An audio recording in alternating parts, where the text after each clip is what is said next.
Hello and welcome to Arcane Couch, the best place to chill with your friends, get your gaming goodness each and every Monday. My name's Tom Black. Joining me on the couch this week, Ashley Hobley. Hey John, excited to be here this week on Arcade Couch, talking about video games. Video games. They are things indeed. Alright, on the show this week, talk about Battlefield, talk about Call of Duty, doing the opposite ends of the show so it doesn't feel like just talking about shooting shit for half an hour, and talk about a bunch of League of Legends shit in the middle. How about that? Yeah. How's it? Hitting the two major groups of video game people. Shooter bros First-person shooters. MMOs. MOBAs? Yes. MOBAs, that's it. Fucking Kieran's not here. We don't need to talk about MMOs. We'll say, I know we said last week my role would be taken over by Chris Pratt. That didn't follow through. You know, we turned out not much buzz about Chris Pratt at the moment. So it made financial sense to keep me on instead. Like, we were expecting like a boost of numbers, and that's why Kieran's not here. He's very disappointed that, you know. It's like Chris Pratt. Fair. Totally understandable. Yeah. Those are the tough business decisions we make here at the Explosion Network. Whatever they keep you or get Chris Pratt in. We're unlike some other people, we're happy to like drop Chris Pratt if we need to. Yeah, we don't need that Garfield motherfucker around here.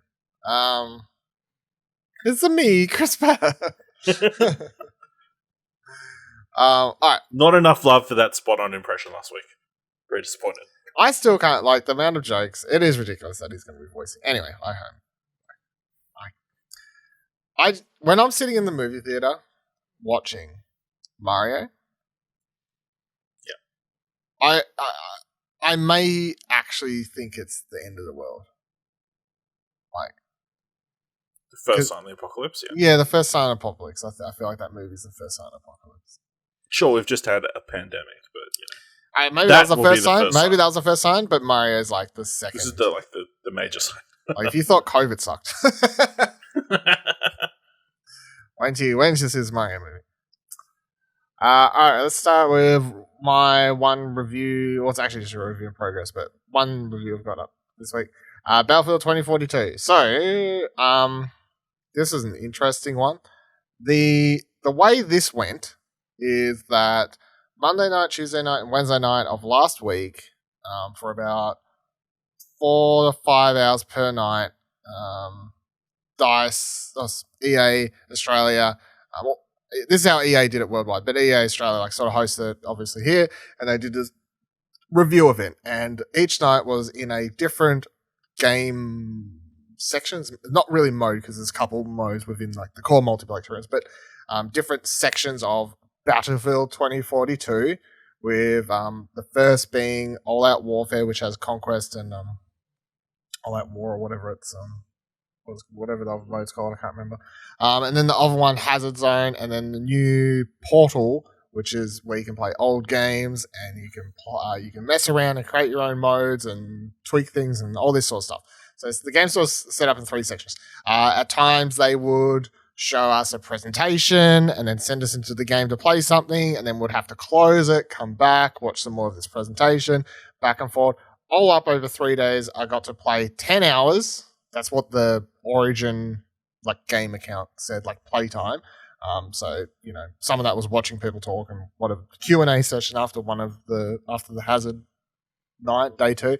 But 10 hours total playtime. So that's why it's a review in progress, because I really don't feel like that's enough between 3 very different modes to get a full grasp. I'll put another, I think, 3 or 4 hours in since then, and I want to put a little bit more in before I lock in a score, especially because I needed to see how the game would run server-wise in a public environment, because I wasn't having the greatest... I was having issues as was, and spoiler alert, I don't think they've got any better, so we'll get to that in a second, but so what you're saying is all these people putting out reviews with scores are being very unethical and only played a small portion of the game, and putting them on blast here on the Arcade Couch.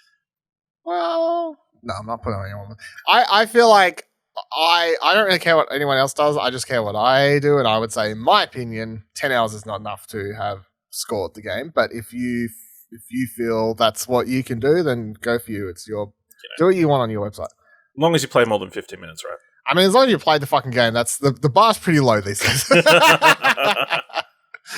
I mean, look, I've read like some other people's skim down to the bottom just to see what the things were when they all went up the other day. Like, well, I didn't have time to read everyone's shit. I just went around like all the Australian places. I was like, okay, what's their like closing thoughts here and blah blah blah. And a bunch of them had given scores, and I'm like, they sound very confident in what they've played, and good for you, good for them. That's fine. But for me, no way, Jose. So let's break it down this way. So I already played the beta, of course, and I quite liked the beta, and it was only on one map. But so the first night we played the all-out warfare mode, where we got to play on each map, I think, like once. So Breakthrough, that's what it's called. So you got to play Conquest or Breakthrough. Conquest is typical Battlefield, like OG Battlefield, where you big, massive maps. There's 128 players in this game. Huge maps. You go to points. You have to capture them. The new thing for this game is that some areas of the map, you'll have to capture 2 separate points to then fully capture that zone. If your team has the most zones captured, the enemy team will start bleeding tickets. They also lose tickets when you kill them. The team to lose all their tickets, and you have like 500, I think, or something. They lose and you win.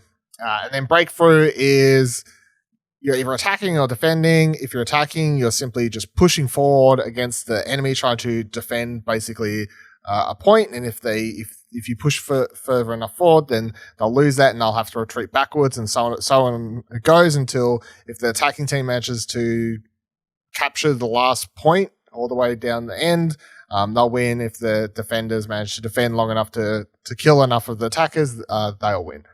Both these modes, big new maps. You're playing with the specialists, which I talked about we did the beta, of course. Like the specialists is, they have like little backgrounds and character names, and they're not like, it's not like a proper hero game because you can tweak them. Like you can play as the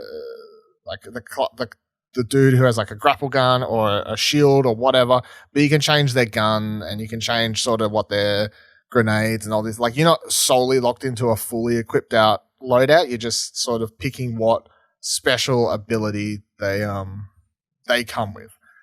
But there's no like typical Battlefield classes in this, which is a thing. The other big thing with the maps was, of course, you got these weather conditions. So you're like, if you're in a desert one, you can have a massive sandstorm happen. You can have a tropical storm, all these sorts of things. They look really, really cool. I was kind of disappointed that they don't obliterate everything, and they quickly become not as threatening as the trailers and the lead up made them seem. And because if you haven't been listening or paying attention, I never ran into one during the beta in my 4 or 5 hours or whatever I played, and I was really disappointed in that. Whereas in this, I've ran into several now. And the first time I walked directly into one because I was like, "Let's go!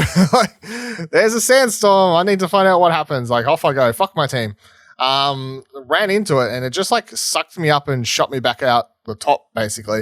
And I was playing a character who has a like special abilities. They have a wingsuit instead of a parachute. So as soon as it shot me up into there, I was like, fucking just flew halfway across the map because I had this wingsuit thing on. I was like, okay, well, I mean, it doesn't kill me, so like it's not quite as threatening. Whereas I kind of wish the weather conditions, just tore through the map and killed everyone and really just didn't pick a side, and could be these like, you could just be on the bad luck and these things could change the tide of battle and swing it towards another team or something. I thought that would be the whole idea, but they just kind of become very like, oh yeah, there's the storm. Like, let's just continue shooting one another. Let's not really worry about it. But so that was sort of disappointing, I think, the weather conditions not being as important as the trailers and lead up marketing material made them to be.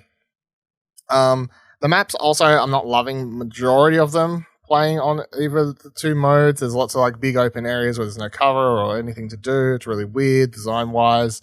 I mean, they're mostly fine, but they lack something like to make them make sense. And also the amount of players, especially when you're on Breakthrough, and there's just so many players. Like, and especially if there's like several tanks.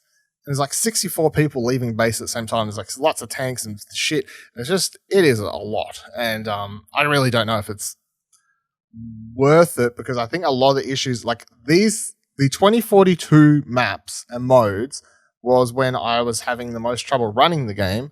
And I think it is primarily because I don't know if it's a performance thing on my PC or if it's because the game then has to process so much more like code or something. I really cannot figure it out, but I didn't have anywhere near as the same issues on the other modes where there's less players. So I don't know. Alright, so those two modes, they're fine. I've liked them a lot less as soon as I played Portal, so stick a pin in that because I'll get to Portal in a second. So we then played Hazard Zone the next night. Hazard Zone is basically Escape from Tarkov or Hunt the Showdown equivalent, so that you're getting dropped into a map. You're on a squad of 4 players. I think there's, I can't remember how many. I think there's 32 players total. So what's that, like 6, 8 teams, something like that? What maths? And then there's AI opponents too. And then you basically someone has to remember. So this is one of those weird design things that sort of annoys me about this mode. You have to communicate with your team. And I mean, in this mode, if you don't communicate with your team, you're probably just losing horribly, because it is the one mode where voice chat and talking was not really a thing you couldn't live without. Like, you definitely need to be talking to your team if you want to succeed in this mode. But someone needs to bring a gadget that lets you scan for the location of these Intel things. I can't remember their official name, but they're like little Intel discs or something like that. And someone has to bring this device. It's not automatically with everyone. So if you don't communicate that and then no one brings it, then you're not going to be able to scan to find the Intel things, which is weird, because if you just queue up and no one wants to talk to one another, it's like, well, I guess you just have to someone has to like pay attention to what everyone else is thinking, and it's just really weird. I feel like everyone possibly should have had it, or I don't know. They were trying to make communication a thing, but it feels very weird. So then you drop into this map and you scan, and you can be like, oh, there's like, one like 600 meters away, 1,000 meters away. There's like one 200 meters away. But on the map, on the way in, on the helicopter, it showed us that the one closest to where we're dropping in, like, has a massive percentage of enemies being there, but also has a higher percentage of like more data disks being there. So it's like a risk reward. You pick where you sort of have to go, and then you communicate with your team to head in there. So this mode is one life, you're done. So if you die, your team can respawn you if they find a respawn beacon on the map, and then they can call you in. However, if your entire squad's wiped, that's it. You're out for the game.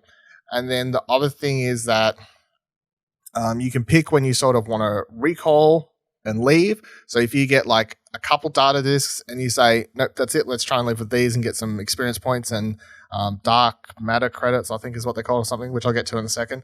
You can it'll be like, there's 2 minutes to the first evac, and you're like, cool, let's go to that point on the map. We'll evac. Hopefully there's no other teams there that we need to fight. And you'll get on a helicopter and you can leave. There'll be one last helicopter. The game will tell you, like, this is the last one coming in. So then, of course, every remaining team that's on the map is then fighting to get on this evac point together, and only one's going to come out on top of that battle. And then whatever you evac with, you get experience points. So yeah, everything is shared on this game. So no matter what mode you're playing, you're leveling up your overall Battlefield 2042 progression, which is good for unlocking stuff and all that. You never really feel like you need to focus on one mode or whatever. But then the other thing you get is these dark matter or dark credits or whatever they're called. And you can use those at the start of every round to buy. So you get a selection of like free guns you can pick from that are very basic, or with the credits you can buy higher level, more better guns with scopes. You can buy upgrades. So you can bring in a couple extra grenades. You can buy a thing that gives you extra health and whatever else. However, if you spend like 800 dark matter credits or whatever they're called, and then you die 30 seconds into the match because you're a fool, that's it. You've just spent 800 credits for nothing because you didn't get any thing and you didn't leave with anything. So this mode is the whole risk reward thing that it's trying to be inspired obviously by Tarkov and Hunt the Showdown, where it has this similar sort of, there's other teams, but there's AI enemies and whatever else. I don't really know how popular this will be, solely because it is neither super hard or like hardcore enough that I feel like it could attract the crowd of both of the games I just mentioned. and it's neither fun or super accessible to be something that I feel like most Battlefield or players would really care to spend too much time in. Like, it's just in a weird middle point where I'm going, I don't really know who the audience for this game is, other than maybe people who are like, I'm sick of playing these other modes. Maybe I'll take a break and have a couple rounds of Hazard Zone because just to spread out what I'm playing here. But I really doubt anyone is booting up Battlefield 2042 to play this mode. I feel like this mode would be in the bottom of the list. And it's not even to say that it's particularly bad. Like, the mode is like fun if you have a team like that are communicating. So we during the review event, we all got paired up into pre-made squads and like told like hang out with these people for these 3 days. These are the people you're playing with. Get to know them. And so obviously we were all voice chatting, communicating. So we had fun playing the mode. However, jumping in playing with randoms, not so much. Like, it's not going to be the same sort of thing if you just jump in. Yeah. And then the third mode, the best mode, the mode that I would already say everyone is probably playing, even to the degree that when I was playing it last night, I was struggling to find games of normal Battlefield 2042 maps already, and everyone was over in Portal. Like, everyone's already... the game's not even officially out. It's like early week where the only people playing it are either obviously people who got review codes like myself, obviously, or people who brought the Ultimate Super Duper edition that comes with a week of early access. But everyone's already in Portal. So Portal is... And this is because it has the better maps, the better gun control, the better guns, and a class system, which is the main thing I feel like everyone wants. So you can jump into Battlefield Bad Company 2 on Rush maps, and you can loop these. I think there's like 2, I think, or 2 or 3. And there's Battlefield 3 maps. I can't remember which ones on my head. There's like 2 or 3 of each. And there's Battlefield 1942 maps in here as well. And you can play all of these as they feel. They're basically remakes of the maps. They let you play them as the same classes and characters from those original games. It has the voice work redone, the character lines, everything. So you jump in, and as someone who put a shit ton of time into both Bad Company 2 and Battlefield 3, automatically, as soon as we got to that third night and I'm playing both these, I was like, fuck, I miss these. Like, it really, like, if they'd shown me this first, it would have made the rest of the event like shit, I think, because I would have been like, man, can't we go back and play more of like that other thing? That was fun. Like, instead they like, this is the last thing, and it did sort of like cherry on top where I was like, you know what, these of them are like, it's okay. Like, the first night I'm like, it's okay, I guess. There's technical issues, which I'll get to in a minute. But it's okay. Has its own, it's okay. And I get to Portal, I'm like, oh, this is a good Battlefield. This is whenever people are like, I don't like Battlefield, I'm like, well, you haven't played Battlefield. And when I say that, I'm talking about these games that when Battlefield was really good. This is one. So, and a main point of this is the guns simply feel so much better. The design, the way they shoot and everything like that in these, and also the class system. So it does the way it's designed around teamwork and everyone is sort of having a role. The specialists just I really don't like them now. After in the beta I was like, well, maybe they'll be alright. Like, there was 2 or 3 to play or whatever. I was like, maybe it'll be alright. Specialists work in Hazard Zone because you're designing a team. And I almost feel like the specialists were designed solely with Hazard Zone being the first game they were talking about. And maybe there's rumors this game was supposed to be like a Battle Royale thing and whatever else, and then it spun out to this whole thing. And I at this stage, I would honestly believe that, because the specialists, when you're like going in and being like, oh, we need a healer. We need someone who can drop ammo. Can we get someone who can like grapple up to high points, and maybe you can pick a sniper? Like, all these sorts of things make sense in that mode. Normal Battlefield mode, I don't give a fuck. Get the hell out of here. Jumping into these Battlefield 3, Bad Company 2 maps, all this sort of shit. You're playing as classes. You pick a medic. You drop med kits. You got a fast revive. You play as the engineer. You've got the repair tool, and you have to repair tanks, and that's your job, and it rewards you because it gives you more experience points for doing your job correctly. Like, you can play these games like Battlefield 3, Bad Company 2. You could play them and not be particularly good at killing the enemy team, but as long as you were good at doing what your role involved you to do, you could still be at the top of the leaderboard, because you get a lot of points for doing what your role. So you get a lot of points for healing tanks, and you get a lot of points for reviving a team and making sure to heal them and dropping ammo packs. And the game really incentivized all this sort of stuff, but not really the new maps. Not so much. And then the other thing with Portal is not just jumping into old maps and playing them as is that you can tweak and do whatever you want. So you can grab every single map, Battlefield 2042 map through to Battlefield 3, 1942, Bad Company 2.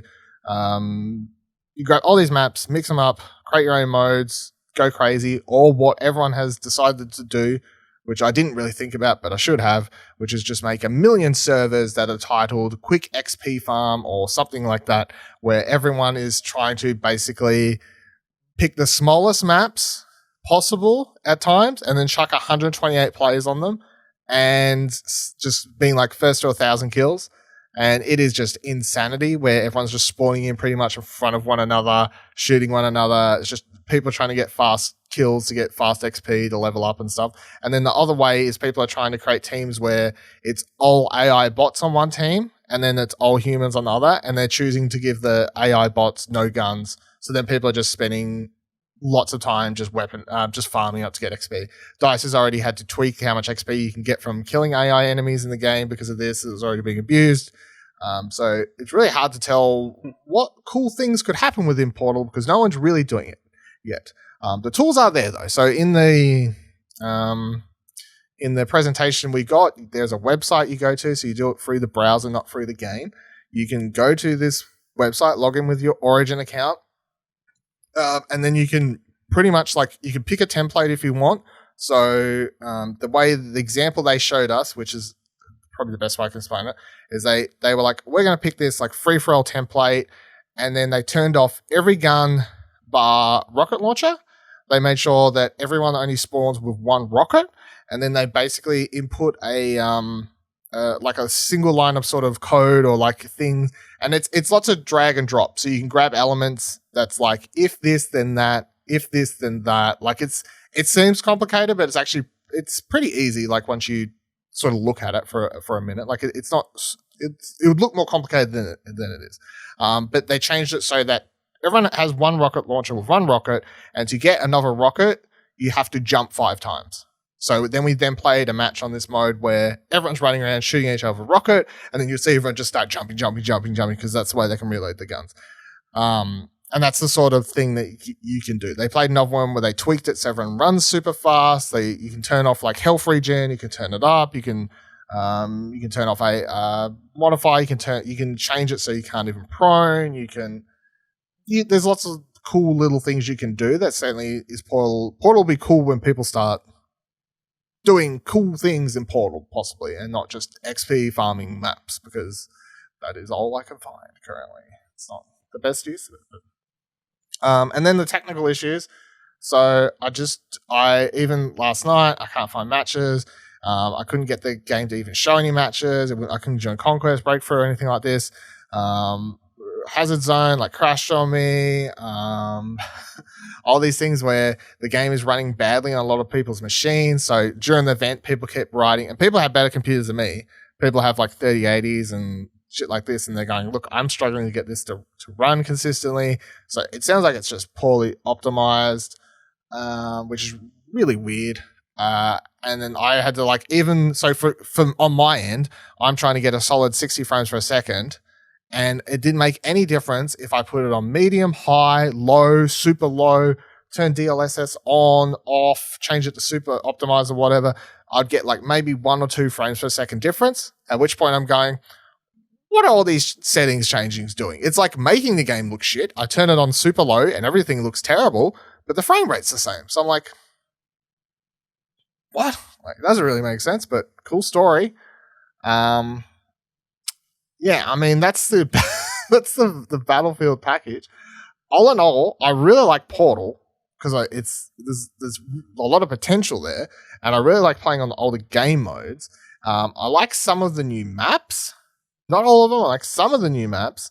And that's probably the stuff I like. Hazard Zone's okay, but all in all, I think it's a very rough package that I would. I'm leaning somewhere currently where I'm still, this review in progress is what's up. But if I had to chuck a score out there now to where I'm leaning towards, I'm probably going to be around, I don't know, a 5 to 6, something like that. The more I played, it's a scenario where the more I played, the less I like it. The less the shiny things rub off. And as soon as I've seen everything, it's just the more annoyances I have. And I'm giving a little bit of... it's not like I'm purposely trying to give leeway and be like, oh, wait for them to patch everything so I can score it and give it a good score to make, wait for that. It was more like, I mean, technically, as the official release date is next week, although people are playing it. But yeah, I was like, am I just having these issues on this night? Maybe when the game came out on Friday, they could have like made some things better. So far, not really a thing. I don't know. But yeah, it was, I would say I'm disappointed in Battlefield 2042, a game I was excited for, and has come out. And I'm sure 2 years, a year from now, when they've patched this to fuckery and changed things and whatever else, it'll probably be good then. But my recommendation now is, I don't recommend playing Battlefield 2042. Like, unless you've got EA, whatever the thing is called, and you can play it because you already got the subscription, and you're like, I used to love Battlefield 3 and Bad Company 2. They sound like fun times. Sure. I wouldn't recommend buying it just for that, but so that's Battlefield. Good on you. And then the only person to post an actual review this week, and not one that's in progress, was Will, who reviewed Bright Memory Infinite, and said, while still a shorter experience that most players will beat in a sitting or two, it will give the player an experience more akin to a blockbuster action movie. If FYQD Studio continues to build on what they have here into their next game and continue to offer short and refined experiences, then I'll no doubt be playing their next outing. So if people don't remember, this is the one that was part of Xbox's like review thing or whatever. Xbox like teamed up with this. So FYQD, whatever it is, studio is one person. I think they had some help in the full release, like got some people to maybe do some little bit jobs here to finish the game off or whatever, but as a studio, it's one person. And in the original trailer, you see someone like shooting, samurais, fucking DeLorean car, like lots of insane shit. And everyone was like, what the hell is this game? There was already a release out at that time that most people didn't know about called Bright Memory. Yes, just Bright Memory. Which you can play, and that did release with the Series X when it launched, but it had been out on PC for like a year at this point. And that's like a 45-minute experience, probably something like that. It's very. I played it last year. I didn't particularly love it. I was just like, this is a bunch of nonsense. I mean, it looked cool. It plays all right, but I was like, what the fuck? This game is nonsense. But 7.5 will like this one, so that's good. And I've seen several other high scores. I know, like Zach from Well Played, I think gave it like an 8.5 or something, so he quite liked it as well. Do you remember saying this thing? Like I think so. I can't remember. There's so many games, so many, so little weird trailers. So yeah, that too. I mean, it is a very weird. Like, I'm showing a trailer here, the video version again. It's like it is someone running around in like a feudal Japan looking setting and fighting robotic samurais and shit. And then there's like a car that looks like it's from Cyberpunk 2077. And then like demon monsters come in and like it is, there's wall running and it's a mash of a bunch of stuff. Yeah, it's like literally someone's taken every random video game thing they've ever liked and put them in one thing. Put them in one video game. So, yeah, but Will liked it. 7.5. Go read his full review on the website, and then you can only play this on PC currently. They did delay the Xbox release. I can't remember if they gave an official date. Don't remember, but they've delayed the Xbox release, even though it's supposed to be a thing at the same time.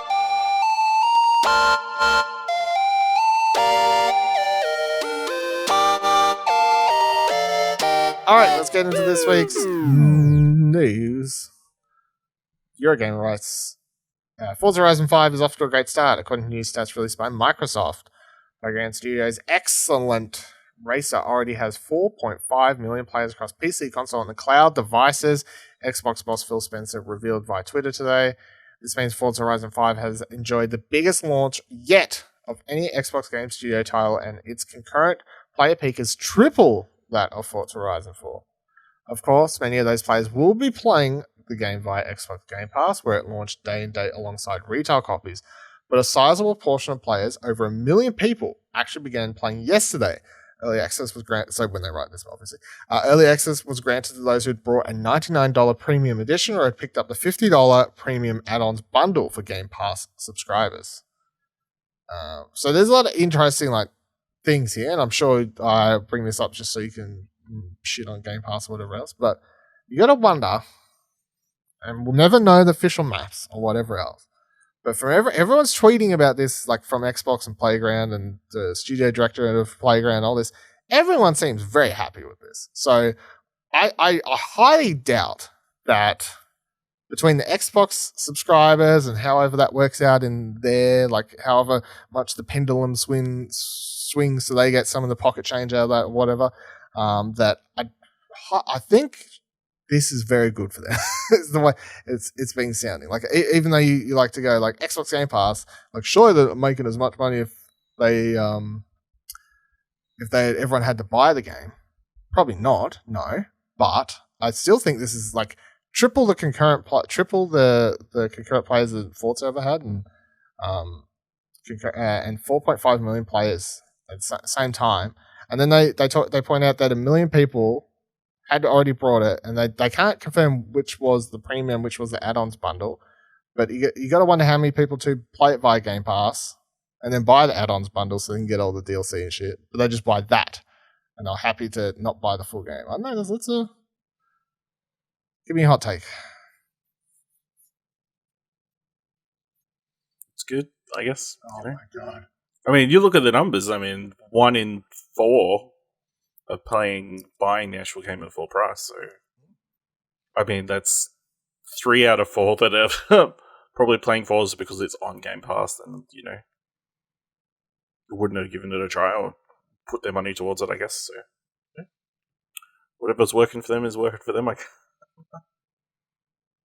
This is surprisingly measured take. I mean, yeah. I mean, the real question out of this is, why are they making the next Fable game? I mean, that's a question we've had for a while. I don't really know. But I'll tell you what. I saw someone tweet the other day. They're like, man, and I'll tell you who if I can remember, but someone tweeted, if someone edited out a car from a screenshot of Forza, it was like, look how good this forest looks. And then it's like, Fable looks as good, which is a good point because it's a very good looking game. Just Fable. It's just you driving just riding a horse around a really nice location. Yeah, is that not what the game is? No? I don't know. Could be, for all I know. For all I know as well. I don't know. Occasionally, you get a adventure, text boxes, choose your own adventure kind of thing. Yeah, just drive in the direction of that is Playground Games Fables, and then you just horse racing. Do you feel though, going from a racing game to an RPG thing like that is any more different than Guerrilla going from a first-person shooter to an open-world RPG? They're still very drastically different. I guess, but you still have human character models running around in both of those genres, whereas there's little to no human character models in Forza. No, but I mean, still, it's not like that. I know racing's racing to anything probably just seems a lot weirder than. Yes, it does. It's always going to fit in weirder. Yeah, any other genre to any other, literally, probably any other genre. But I mean, it's almost as weird as them going from Beautiful Joe to No Man's Sky. It's like, what? That's true. Yeah. So who knows? Will Fable be the next No Man's Sky? No, because Peter Molyneux is not involved. So we're good. He wasn't involved in No Man's Sky, so no, he did Fable. That was the, and he always overpromised with Fable games. Press start writes, Grand Theft Auto Trilogy definitive bug montage has arrived and it pays tribute 2077 for Cyberpunk 2077. So yeah, less than 12 hours from launch, we've already got a montage of bugs that have been put together to the tune of the Cyberpunk 2077 bug montage. This game, as I show share with the video watchers some clips from this. This game has not come out in the bestest of shape, which is interesting because it's a... And I mean, there is obviously those games always had a degree of bugs. Like, it's not to say the Grand Theft Auto games were bugless. But the amount of Twitter clips and YouTube montages and articles I've seen... Just screenshots. Yeah. And just screenshots. Just basic stuff. Character models. Like, no, the most egregious stuff is like spelling errors. Like different storefronts, they've done it, but they've put spelling errors in there. Yeah, I think I saw one for like guitar or something weird like that the other day. But there's some really weird stuff going on here. And like this article points out, there's like they went all in on the rain in Grand Theft Auto 3 to the degree that people can't even see where they're driving now. Seen pictures of old mate from San Andreas where his face is just completely fucked for some reason. There's a bunch of weird shit happening in this game. And for people who are like, I honestly don't really feel like there is a defense for this, personally. Like, this isn't a, like... It's like, everybody was waiting for it, and it needed to come out right now. Yeah. It is like, Rockstar has the money, and they've obviously rushed this out for some reason. I don't know why. Like, why they had to rush this out. But it's like Take-Two's like, oh, we need some cash, guys. I mean, maybe. It's like you could have just done some silly event in Grand Theft Auto Online. I'm sure you would have raked in the money. They're literally sitting on the charts every week.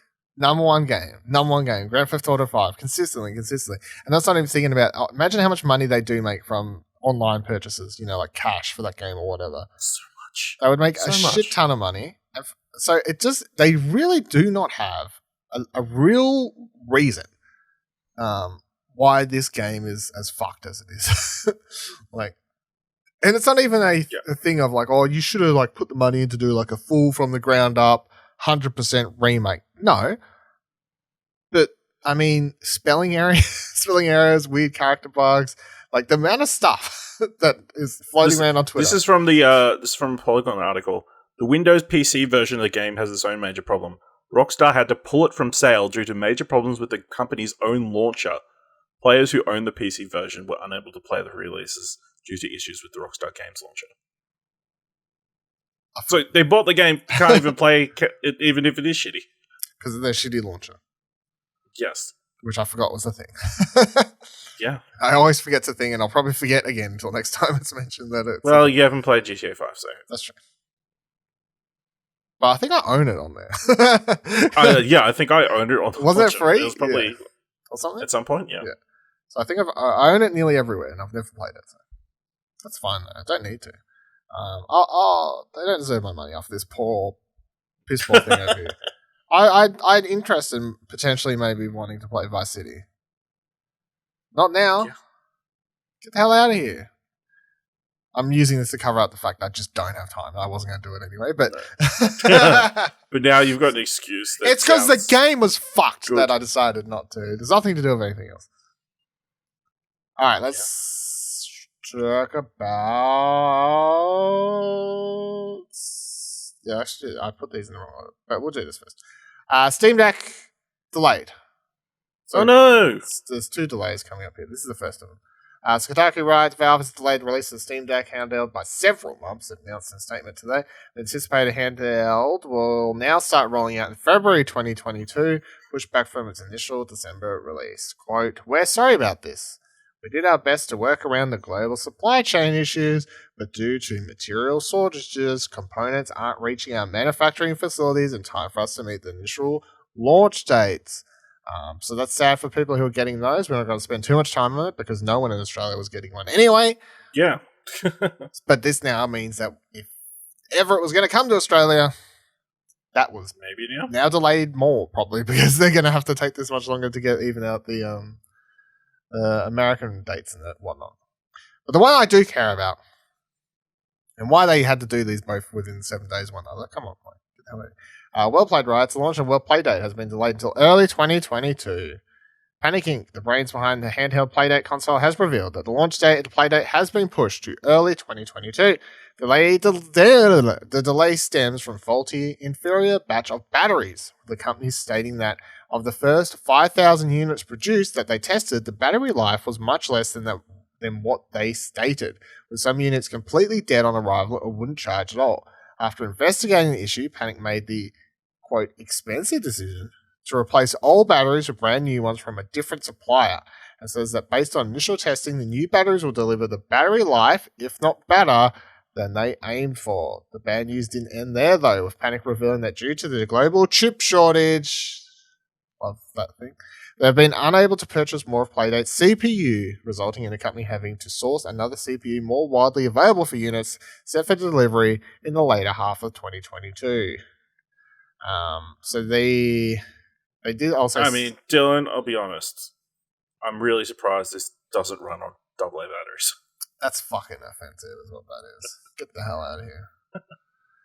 I mean, if it did, have a AA battery edition. Come out right now. How long would that last? Like an hour? I don't know. They don't seem like the most power-intensive games. That wrench isn't charging it, you know? So how long did your AA batteries last on your Game Boy for? Yeah, it was black a couple of days. This is not it's book. So in the email they sent around, because I got one, because of course I purchased one in case people forgot. They put nobody forgot. Some people may not know. So they said here's the current estimates based on your group. So I'm in group 3, is what I ended up being. Ooh. So yeah, I know, right? So group 1, which was from 1 to 10,000, the first 10,000 people, are expected to get theirs late 2021 to early 2022. Group 2, 10,000 to 20,000 units, the first, late 2021 to early 2022.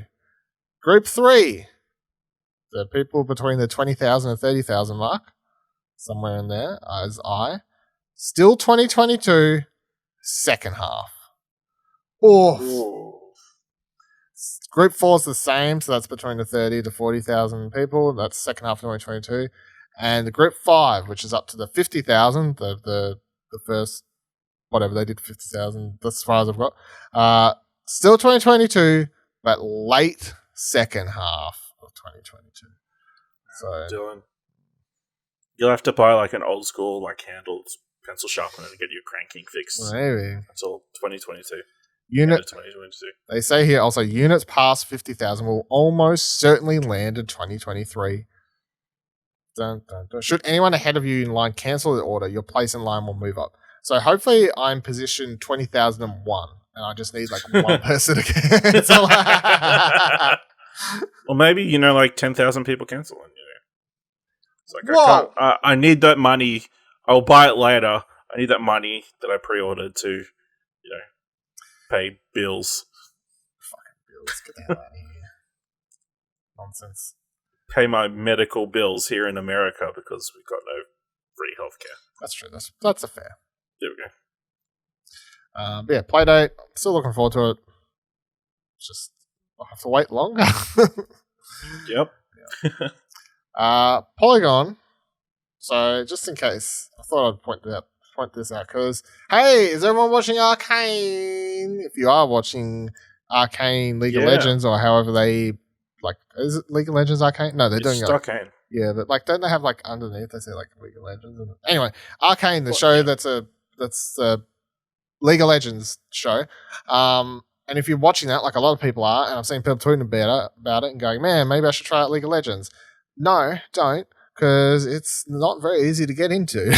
And it does not have, it's not the most easiest game to dive into. However, what is easy to dive into, and if you want a taste of League of Legends, is Wild Rift. That's the mobile or the tablet version or whatever. The one that's coming to consoles next year as well. So this one's a lot more accessible. So, and what's good is Caitlin and Jace, 2 characters that you just met if you're watching Arcane, they're just right. So, Polygon writes, League of Legends mobile port Wild Rift launched with smaller roster champions than the PC version, but new members of the cast show up all the time. Sometimes they launch concurrently with their PC equivalent, like the Rogue, Sentinel, Akshan. More often, they arrive alongside some new event or promotion. That's the case for Caitlin and Jace, who are launching in Wild Rift today alongside the Target Practice event. Caitlin and Jace are both veterans of the PC version of the game, and they're also main characters in Netflix's series Arcane. Players can earn both of these champions for free by playing the event or purchasing them with either blue motes or real money currency. Caitlin is a long-range marksman, known for her sniper abilities. Jace, on the other hand, is a highly technical champion with two forms. He can either use his hammer in melee, or he can switch to a Hex-Tech Arcane Cannon and blast opponents from far. So yeah, I would suggest, because I would assume Arcane's like been very popular in the last week, people tweeting about whatever. So I would assume a lot of people are like, maybe I should try this thing because this show's pretty good. And if you was to ask me where you should try, I would actually legit say just try Wild Rift first, because it's still the same game, but you still have 3 lanes, you still have objective, take the tower. Most of the champions in Wild Rift play the same as the most simplified version. It's very simplified, and you can even turn off, like, you can change the settings so you can play, like, for characters who have skill shots, you can choose to have full control of that, or there's like a different one that's like locks on or whatever. Anyway, it's the same game, a lot more simplified. But if you want a taste of what actually playing League of Legends is like, I would go Wild Rift. And then if you get into that enough and feel like you want to step up to the big table or whatever, then I would say try League of Legends on PC. Just jump into League of Legends, turn on that chat, just start running around any which way, picking the most difficult character you possibly can. I would highly suggest... make sure it's in ranked.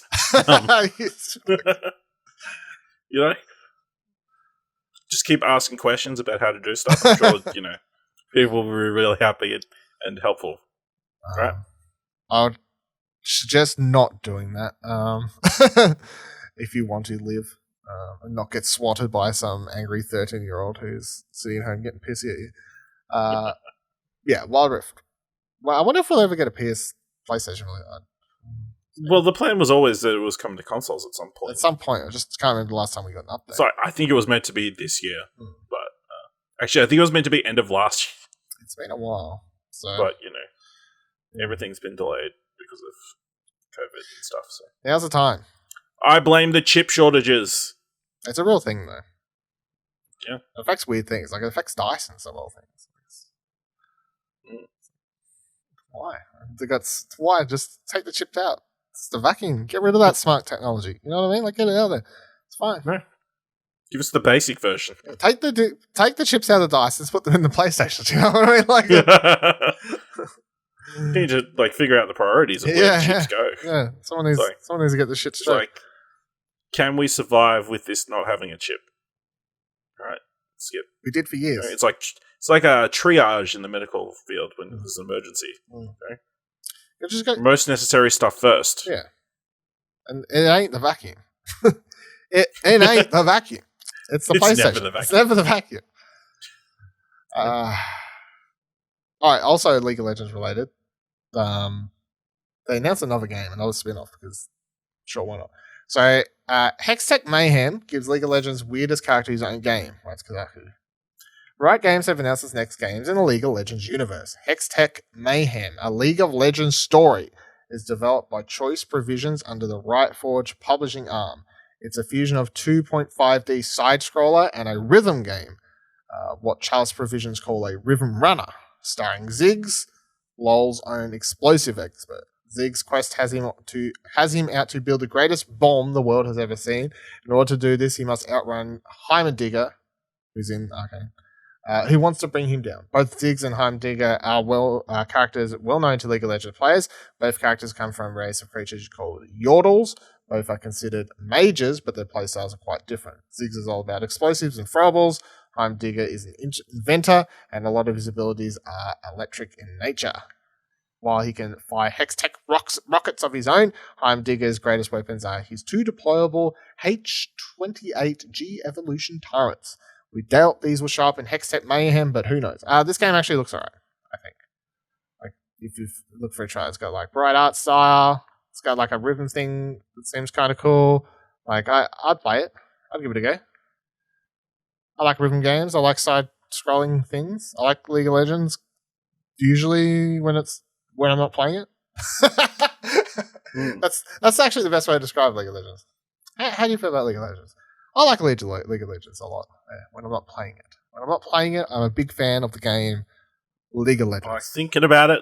I like thinking about it. Hearing about it. I like hearing about talking about it. I like seeing the people win the world things and whatever. Good for, watching it. Playing it. It digs into my soul, So it really digs into my competitive. It just really scratches a side of me that it's like how people who shouldn't drink said drinks. You know what I mean? Like, hey, I can't drink vodka. It makes me angry. Hey, I can't drink Jack Daniels. It makes me angry. Hey, I can't play League of Legends. It makes me kill people. Like it'll ruin our friendship. We cannot play League of Legends. Anyway, I've reinstalled it, but we'll see how we go. So, let's see if I have time. You'll do it after this. Fucking League of Legends. It's literally like I've gone out to the drug dealer and went, mate, could have a 2-ounce bag. And I'm like, instead of doing it straight away, I've just like brought it home and like put it in a cupboard or something. And I just like every now and then just like look over and open and go, oh. Like every now and then I click the Windows key and I just type in League and I see the icon pop up and I go, oh. Don't know if I should be touching that one. Don't know if I should be over there. Does it go bad? Does it go bad? Yeah, all the time. That's part of the problem. Do the drugs go bad? Is there a use by date? I never thought about that before. None I've ever taken. I don't. Or maybe they were. That was the problem. I don't know. No, I don't believe drugs have use by dates. And if they do, I can certainly guarantee that drug dealers aren't bothering to uphold the use by Let us know, drug dealers. All right. Let us know. Let us and the police know. Just imagine if that was a thing, though, where someone had to, like, drug dealers had to be like, whoa, like, this one's our day. Next, like, I had that from Mars bars.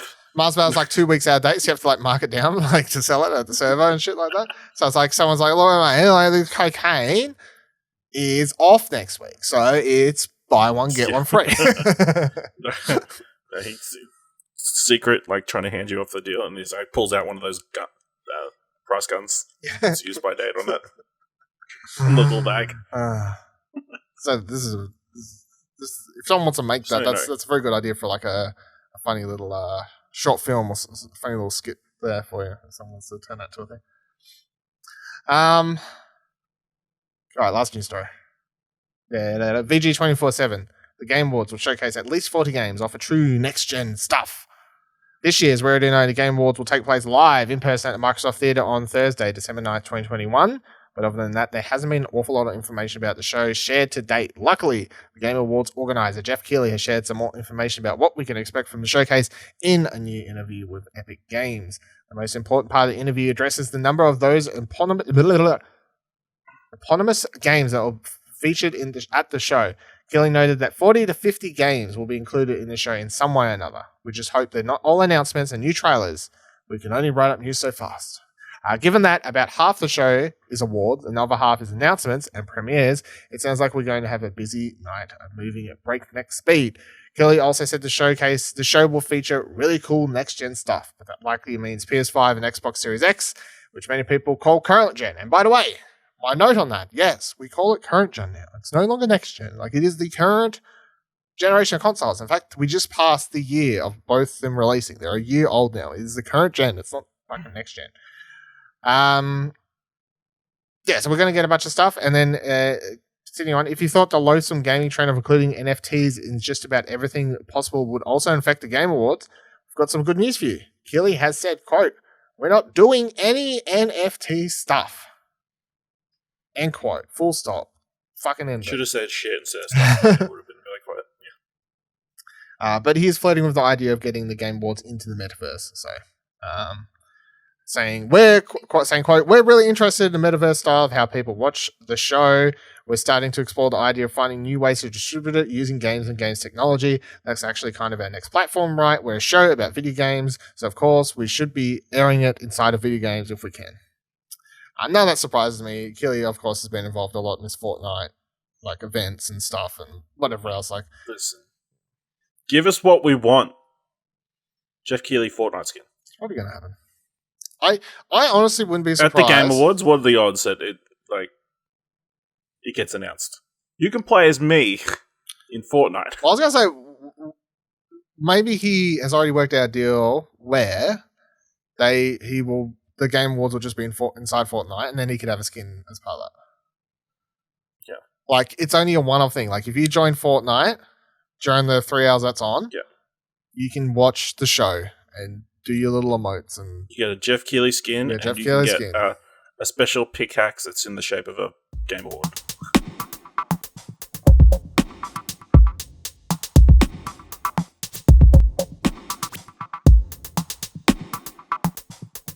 what we've been playing, have you been playing anything? I forgot to ask before we fucking recorded. The answer's probably...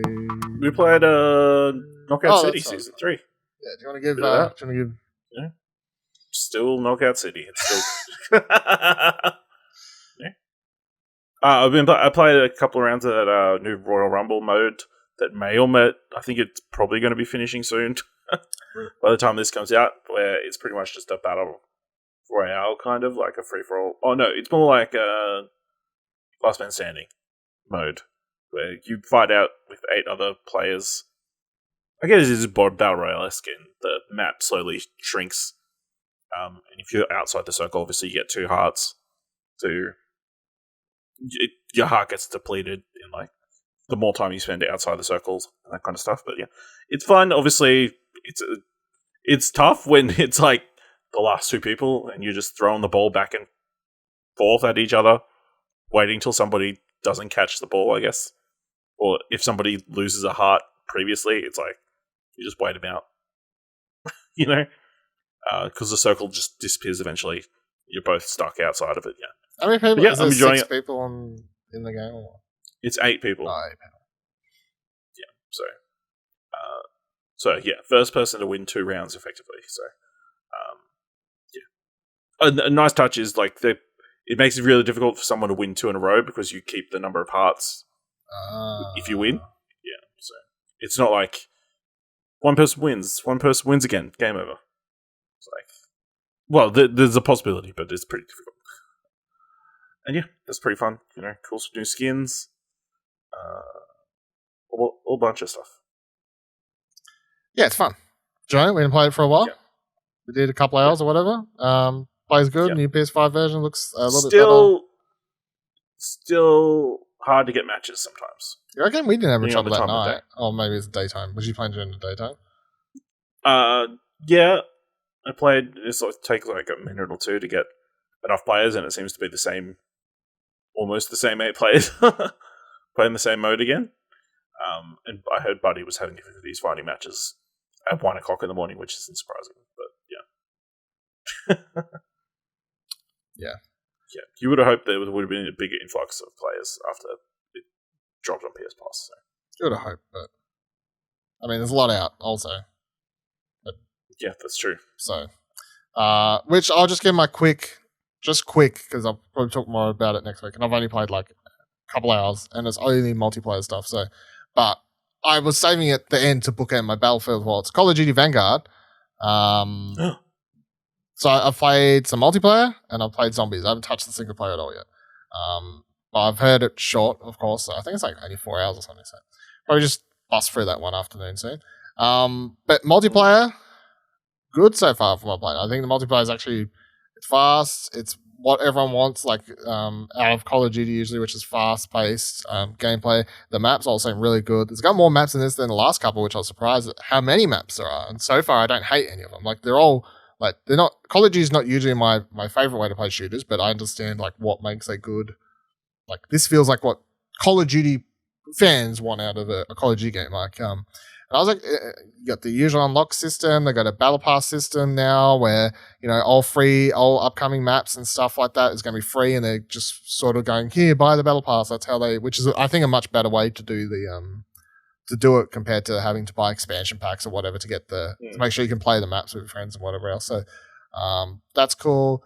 Zombies, not very good, but it's probably the most accessible zombies mode in the last couple entries of the game. It's very barren. It gets like, I played twice, but although the second time, I think it took like 50 minutes before we like pieced out. But you basically only have, I think, 4 or 5. Like, there's a hub world in this new zombies thing, and then basically you pick like an objective and you do it. But there's only like 4 or 5, and then you're repeating them, and they get harder, of course, and then you get like more stuff to spend and high score and then whatever else. But it gets very repetitive, a lot more so than others. But it's also the least complicated zombies mode that I've played, I think, since the first one. So maybe that's why they've done it, because they will then build on it. Like, they will add another map, they'll add more people. They're gonna, throughout the next 12 months, they're gonna build on this. So it's not very exciting now, but I guess it's a good point for people who have jumped into these zombie modes and gone, I don't understand how to play these. Like, they're too complicated, and they were getting quite complicated. If you I don't know how people could jump in. They were just so much happening at times. But the multiplayer is really good. Zombies is okay. I'm keen to play the story and see how that is, because I've heard the word on the street is, I've seen people saying it's really good or really bad, and I've seen a lot of differing opinions. So look for my full thoughts next week, I'm sure, on the website, and then I'll be talking about it here. But yeah, I think the main thing I had was jumping into this. I've had no, I mean, I don't know if there has been issues and I'm just not aware of them, but from my time today playing it, like after complaining about Battlefield and connection issues and like the way it was running and all this sort of shit, I had no problems with Call of Duty. So at least got a tick in the box there. Like, I had no problems. It was running smoothly. There was no server issues happening. Like, I could get into games. It was all running well, which I don't know why I have to point this out so much. I feel like this should be the bare minimum for fucking video games, but like, it was playable. Like, it worked. So good job there. That's a good start. But yeah, it is a good start. Yeah, I'll talk more about it next week. But so far I'd say the multiplayer is shaping up to be better than last year's. I can't remember really how I feel. What was last year's? Cold War. So actually, now I'm thinking about and maybe I, as I said, I've only played a couple hours or whatever, but I would say so far this is, out of what I've played, this may be the best one for the last couple of years at least, because it was like Cold War, and then I had the Modern Warfare remake, which both of those weren't bad. Like, they weren't bad multiplayer packages, but none of them blew my, really felt like they had enough, or they had some shitty modes instead of where they probably put effort into something else. So far, I'd say everything seems good here in the core multiplayer package, which is the thing most people care most about in Call of Duty. So if that's the thing you care most about, and you want my quick, I've played it for a couple hours, what do I reckon? Call of Duty multiplayer is good. Zombies, meh. Story, campaign, whatever, TBD. Come back next week. Alright, that'll do it for this week's episode of Arcade Couch. Let us know your comments, questions, or concerns. Tweeting at us or joining our Discord. ExplosionNetwork.com/Twitter takes you to our Twitter pages. ExplosionNetwork.com/Discord to let you join our Discord.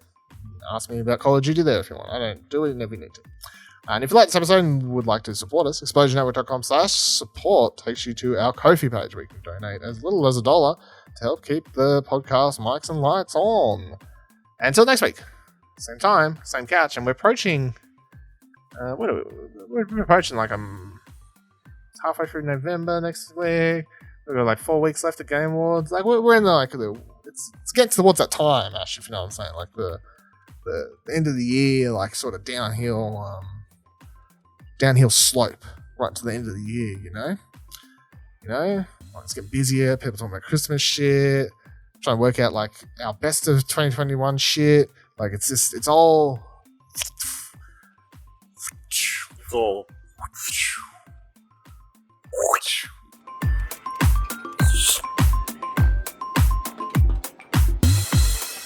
Hey, don't forget you can subscribe to the show wherever you're currently listening, and you can drop a review if you can. Find more great shows like this and more content over at ExplosionNetwork.com, and please consider supporting us for as little as $1 over on our Ko-fi page by heading to ExplosionNetwork.com/support. Thanks for listening.